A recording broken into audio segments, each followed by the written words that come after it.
चाचू।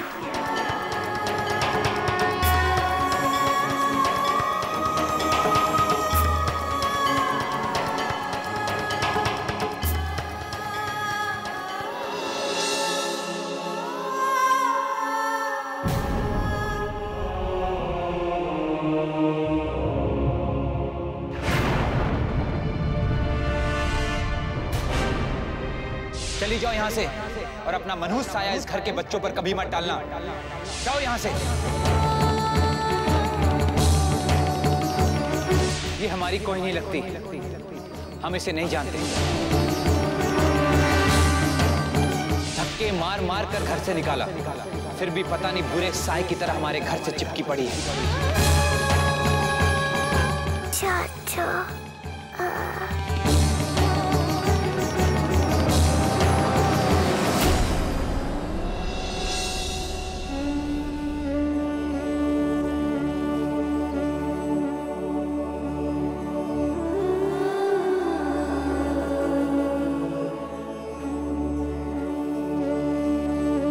चाचू चाचू चाचू।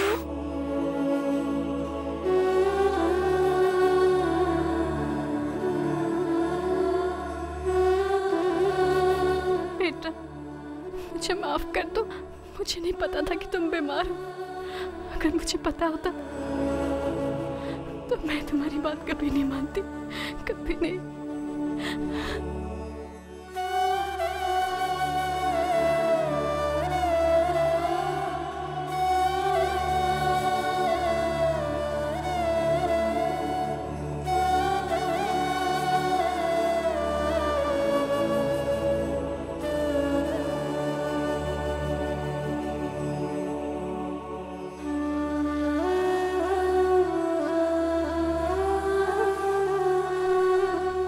बर्दाश्त कर लिया तुमने, अब नहीं।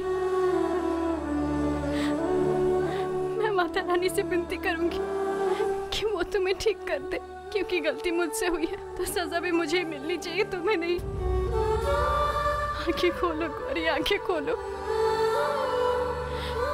आंखें खोलो गौरी, आंखें खोलो बेटा, आंखें खोलो, एक बार आंखें खोलो। तुम्हारी ये चाची तुम्हें कुछ नहीं होने देगी, कुछ नहीं होने देगी तुम्हें। आंखें खोलो गौरी, तुम्हें कुछ नहीं होगा, कुछ नहीं। इस बच्चे का सारा कष्ट, सारे दर्द मुझे दे दो माँ, मुझे दे दो। लेकिन मेरी गौरी को ठीक कर दो माँ, मेरी गौरी को ठीक कर दो माँ। चाहे मेरी जान ले लो, लेकिन इस बच्ची को ठीक कर दो, ठीक कर दो। अगर इस बच्ची को कुछ भी हो गया तो आपकी इस बेटी की आस्था टूट जाएगी, आपसे माँ टूट जाएगी। मेरी आस्था बचा लो माँ, इस बच्ची को ठीक कर दो। हे माँ, मेरी विनती स्वीकार कर लो माँ।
मना किया था ना इसके नजदीक आने से।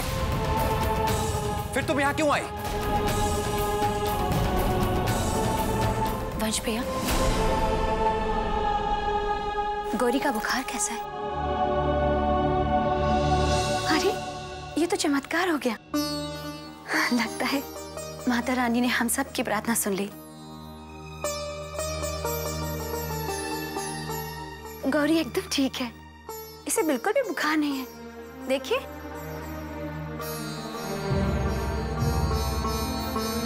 जी मैं अभी जाती हूँ।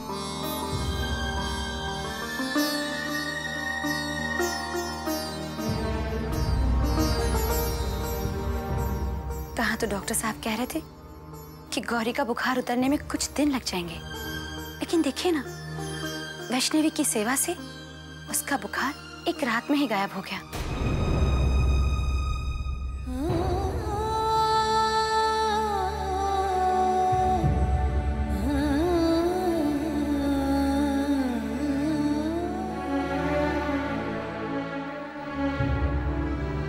आप इतनी हैरानी से क्या देख रहे हैं वंश भैया?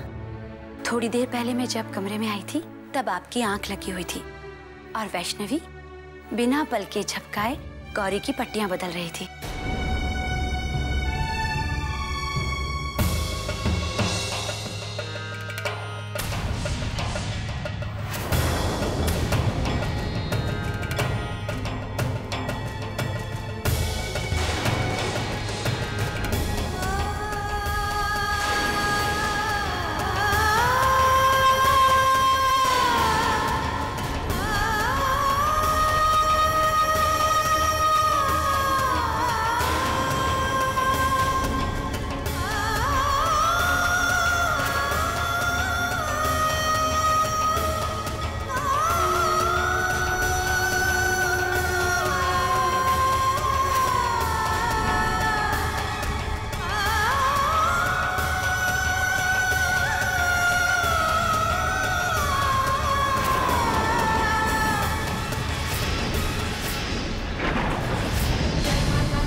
मेरी बेटी,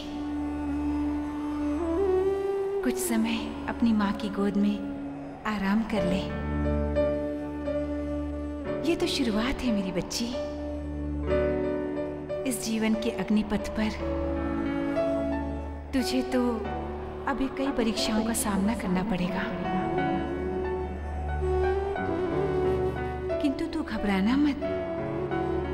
इस अग्निपथ पर मेरा आशीर्वाद हमेशा ठंडी छांव बनकर तेरे साथ होगा।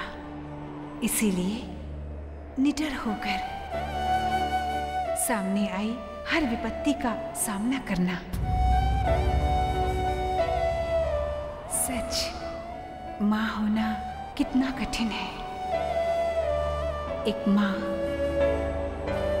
अपने बच्चों को आशीर्वाद दे सकती है, उनके लिए दिन रात प्रार्थना कर सकती है, किंतु अपने बच्चों के जीवन पथ पर उनके साथ चल नहीं सकती।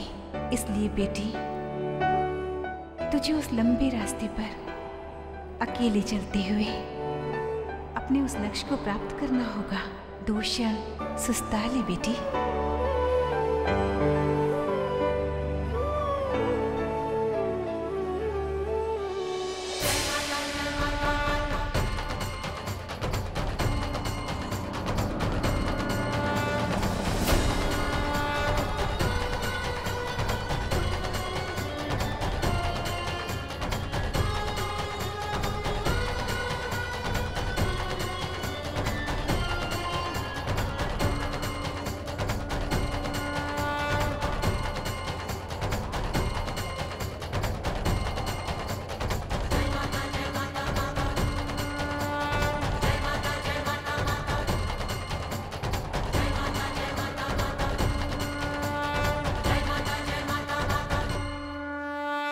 सुभाष, कल के आयोजन की सब तैयारियां हो चुकी है ना? जी छोटे बाबू।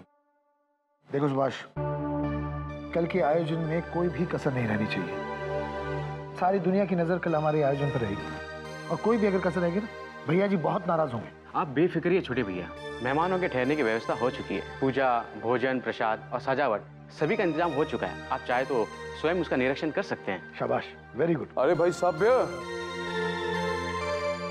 जय माता दी, माता रानी कल्याण करेगी। सभ्य तैयारियां हो गई?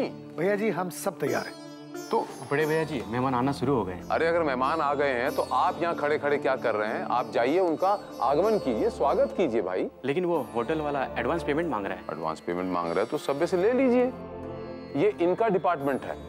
हम सिर्फ धार्मिक कार्य करते हैं, माता रानी की सेवा करता हूँ मैं। ये पैसों वैसों की बात मुझे बिल्कुल समझ में नहीं आती। भैया जी आप चिंता न करें, इस सब का इंतजाम हो जाएगा। अच्छा सभ्य, वो माता रानी की मूर्ति तैयार हो गई? मूर्ति का काम भी चल रहा है भैया जी। देश के बहुत बड़े मूर्तिकार रामदास जी को काम सौंपा है और उन्होंने मुझे आश्वासन दिया है कि काम सही वक्त पर हो जाएगा। बाकी सब आंखें तरस गई माता रानी का नया रूप देखने के लिए। जय माता दी। मेरी आत्मा ये करती है सभ्य की माता रानी का नया रूप इतना भव्य हो, इतना सुंदर हो कि लोग मुग्ध हो जाएं। मेरी माँ के मुखमंडल से ही सारे विश्व में उनकी जय जयकार हो, उनकी सराहना हो, लोग तरसें उनके दर्शन को। जय माता दी। जी भैया जी, जैसे आपने कहा वैसे ही होगा। अच्छा सभी, वो विद्यासागर जी शाम 6 बजे आ रहे हैं, उन्हें लेने एयरपोर्ट जाना है। जी भैया जी, मैं एक काम करता हूँ, यहाँ के सारे काम निपटाकर मैं ऑफिस आ जाता हूँ। बस तो भी ठीक है, वहीं से हम एयरपोर्ट चलेंगे। ठीक है, चलता हूँ। जय माता दी। माता रानी कल्याण करेगी। प्रियंवदा, प्रियंवदा। क्या हुआ? क्यों चिल्ला रहे हो? वो तिजोरी से 5 लाख रुपए लेके आ जाओ। 5 लाख रुपए? क्यों? किस लिए? अभी लेकर आ जाओ, यहाँ कुछ काम है। खुद ही आकर ले जाओ।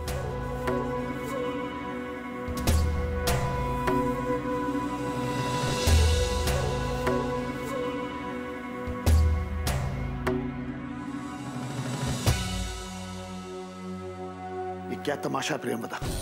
कैसा तमाशा? वही जो तुमने अभी बाहर किया। सबके सामने तुमने पैसे देने से इनकार कर दिया। तुम्हें क्या लगता है उन्हें कुछ समझ में नहीं आता? वो तो सभ्य, बड़े अफसोस की बात है, जो बात उनकी समझ में आती है वही बात आपकी समझ में नहीं आती। कौन सी बात? कैसी बात? यही कि पैसे हमारे हैं और उसे उड़ा रहे हैं भाई साहब। प्रियंवदा, कैसी बातें कर रही हो तुम? नहीं जानती कि हम एक संयुक्त परिवार में रहते हैं। यहाँ जो कुछ भी है सबका साझा है। ये आपकी गलतफहमी है सभ्य। इस घर में जो भी है वो सबका साझा नहीं, सिर्फ आपके भाई साहब का है। एक वही है जो सबका हक मारकर ऐश कर रहे हैं। आपको क्यों दिखाई नहीं देता सभ्य? ये आपके भाई साहब हमारी दौलत पर नाक की तरह कुंडली मारकर। प्रियंवदा, क्यों? सच कहा तो बुरा लगा? सारी दुनिया जानती है सभ्य, मेरे इस घर में कदम पड़ते ही इस घर के दिन फिर गए थे, क्योंकि मेरे साथ इस घर में मेरे पापा की दौलत भी आई थी। उन्हीं पैसों से आपके भाई साहब का बिजनेस इतना फला फूला है, इसलिए इस बिजनेस में मेरा भी आधा हिस्सा है। हे भगवान, कहाँ की बात तुम कहाँ ले जा रही हो? बिल्कुल सही जगह पे ले जा रही हूँ सभ्य। अगर मैं कुछ न कहूँ ना तो आप अपने परम पूज्य भाई साहब पर सब कुछ लुटा दे और हमें सड़क पे ले आए। तुमसे तुम बात करना ही बेकार है।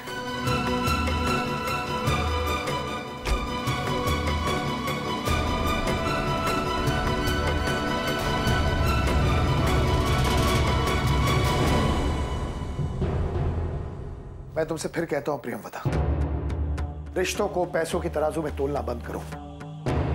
एक बात साफ साफ सुन लो, हम सब एक हैं, हमारी जिम्मेदारियां भी एक है। अपने कर्तव्य का पालन करो। सभ्य, प्लीज प्रियंवदा, प्लीज।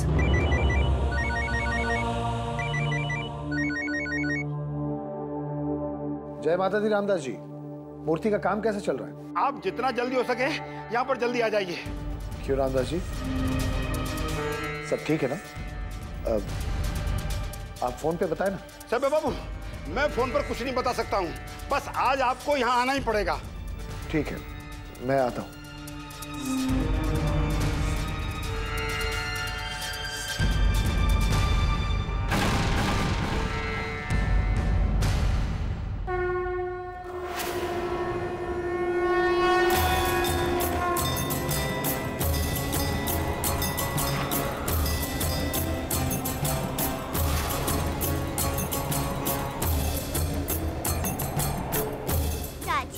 क्या हुआ?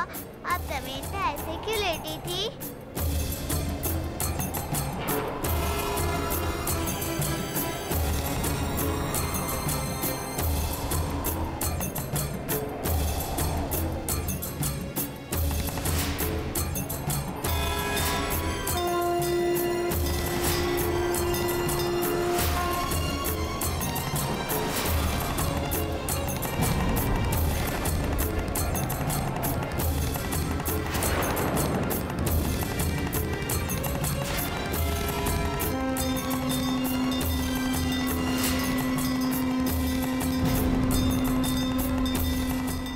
चाची आप जमीन पे क्यों लेटी थी? बस ऐसे ही। अब तुम यहाँ क्यों आई? तुम्हें डॉक्टर ने आराम करने को कहा था ना। चलो कमरे में चलो। नहीं चाची, अब मैं बिल्कुल ठीक हूँ। मेरा बुखार तो कल रात में ही छूमंतर हो गया था और मैंने सुना कि आप मेरे कमरे में आई थी और आपने मुझे प्यार किया और मेरे सर पर पानी की पट्टियाँ रखी और मेरे लिए माता रानी से प्रार्थना भी की। फिर तो आपको माता रानी को थैंक्स करना चाहिए क्योंकि उन्हीं की वजह से आप ठीक हुई हो। मैं उन्हें भी थैंक्स कहूँगी, लेकिन इसीलिए नहीं कि उन्होंने मुझे ठीक करा, इसीलिए कि आप जैसी अच्छी चाची देने के लिए। तो फिर मैं भी उन्हें थैंक्स कहूँगी कि उन्होंने मुझे इतनी प्यारी सी भतीजी दी। चाची आज आपके पापा आ रहे हैं ना? आपको कैसे पता? अभी अभी बड़े दादाजी और छोटे दादाजी बात कर रहे थे ना। आपके पापा हमारे घर पर मूर्ति साबित करने आ रहे हैं ना। वो दोनों उन्हें एयरपोर्ट भी लेने जाने वाले हैं। क्या आप अपने पापा को एयरपोर्ट लेने नहीं जाएगी?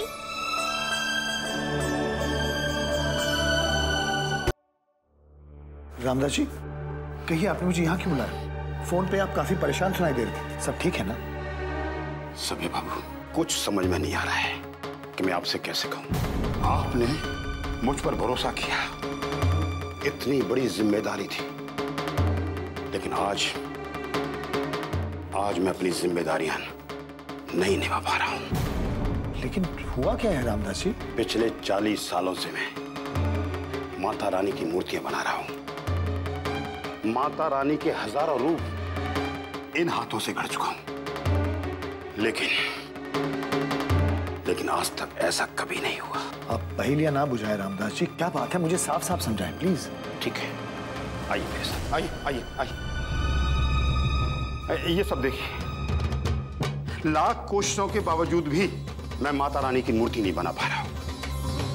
कितनी बार कोशिश की है, कितनी बार, लेकिन हर बार मूर्ति पूरी होने से पहले ही खंडित हो जाती है। सब क्या करूं?